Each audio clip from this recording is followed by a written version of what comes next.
What is happening, PGA DFS fans? Welcome back to another one of my short form videos here on the Awesemo.com YouTube channel.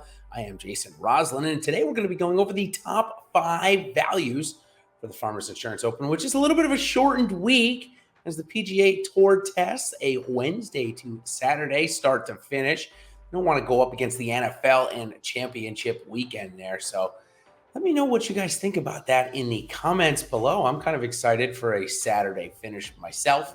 And of course, make sure you like and subscribe to our channel here since our content is going to be a little bit different times coming out this week. Perfect thing to do is subscribe to our channel here and you'll get notified when we come live or when one of these videos come live. So let's go ahead and jump right into my top 5 value picks this week. Trying to make it back-to-back weeks of pretty solid results from this video here. And we're going to start off with JT Poston.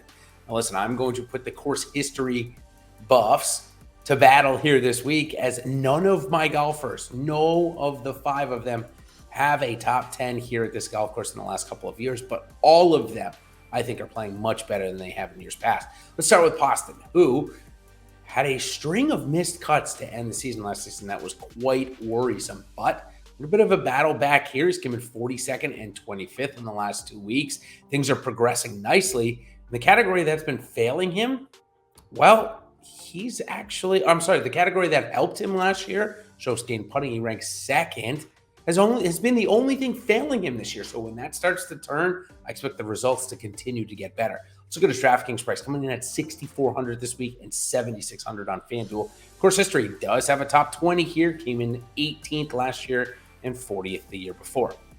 All right, let's go on to Keith Mitchell here. When he is below 7,500, the value and upside he presents is tremendous. Just 7,400 on DraftKings again this week, 9,000 on FanDuel, excuse me.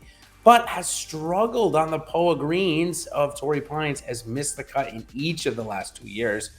Did not play last week at the American Express, deciding to go to San Diego instead of La Quinta, but did come in 7th in his season opener at Waialae Country Club for the Sony Open. So when we look at Keith Mitchell, how he gets it done, why I typically like him at this golf course, well, he's 11th strokes gain off the tee. That should really help him here this week. His approaches are definitely a bit streaky, as is around the green game. 168 on the approach, 189 around the green. Strokes gained putting, though, that statistic has gotten much better. He's ranked 120th. All right, the next guy I want to talk about, speaking of strokes gained putting, if this guy was top 100 in strokes gained putting, he'd be a multiple winner on the PGA Tour and maybe even be in the top 30 in the world golf rankings, as Aaron Wise has quite a complete game outside of his putter, I should say. He's coming in at just 7,500 this week on DraftKings. His FanDuel price, well, not as good of a value, coming in at 9,400. He also, however, has struggled at this golf course, missing the cut each of the last 2 years. And also, there might be a little bit of rust. He has not played yet, did not go to Hawaii, obviously didn't win last year, so didn't play in Maui, didn't play on Honolulu, and decided not to play La Quinta, so maybe a little bit of rust there. However, when we look at the strokes gained tee to green, he is one of the best. He's ranked 46th on his off the tee, 47th on the approach, and 32nd around the green.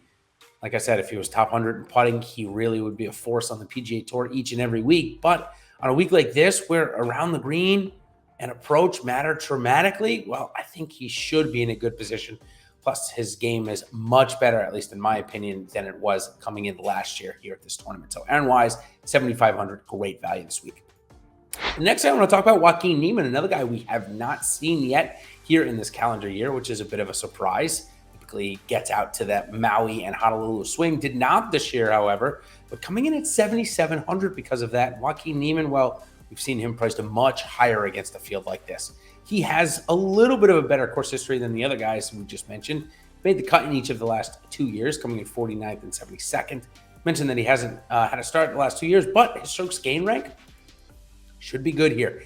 He does struggle around the greens, so if he doesn't hit 70% of his greens, he could be in a little bit of trouble. 14th off the tee last year, 41st on the approach, 136 around the green, and 47th putting.